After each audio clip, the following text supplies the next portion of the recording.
Iya. Cucu, nenek atau... Kronologi nenek dituduh curi kelapa hingga tetangga minta ganti rugi 6 juta rupiah. Nenek Jaenap, 83, dituduh mencuri 20 buah kelapa oleh tetangganya sendiri di Kecamatan Jungkat, Kabupaten Mempawah, Kalimantan Barat. Tak hanya dituduh mencuri, Nenek Jaenap diminta membayar ganti rugi 6 juta rupiah oleh sang tetangga karena telah mengambil 20 buah kelapa. Kasus tersebut berawal saat Jaenap meminta anaknya, Julia, untuk mengambil buah kelapa dari pohon miliknya di Jalan Parit Brahima, Desa Wajok Hulu, Kecamatan Jongkat. Julia kemudian meminta tolong pada pria yang bernama Hairul untuk memanjat dan memetik kelapa pada tanggal 14 April tahun 2023.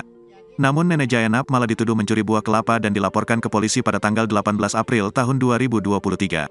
Sang pelapor, yakni tetangga Nenek Jaenap, sempat mengajak damai dengan syarat nenek 83 tahun itu memberinya uang 6 juta rupiah. Penasehat hukum keluarga Nenek Jaenap, Jelani Kristo dari Lembaga Bantuan Hukum Majelis Adat Dayak Nasional, mengatakan tak bersedia membayar uang sepeser pun kepada pelapor, Asmat. Pasalnya kelapa yang Nenek Jaenap ambil adalah miliknya sendiri. Ia pun menegaskan Nenek Jaenap tidak pernah melakukan pencurian seperti yang dituduhkan. Berapa sekarang? 80-an. Saya ngelihat kemarin nenek buat ini ya, apa namanya, untuk sapu ya. Untuk apa, Nek? Dijual? Ada orang mau. Oh? Kan kita tidak pakai uang ya. Oke, hebat nenek, semangat. Saya berdoa supaya nenek selalu diberikan panjang umur ya. Tetap semangat, nggak usah takut. Hari Senin kita akan ketemu di Polsek ya. Terima kasih sudah nonton. Jangan lupa like, subscribe, dan share ya.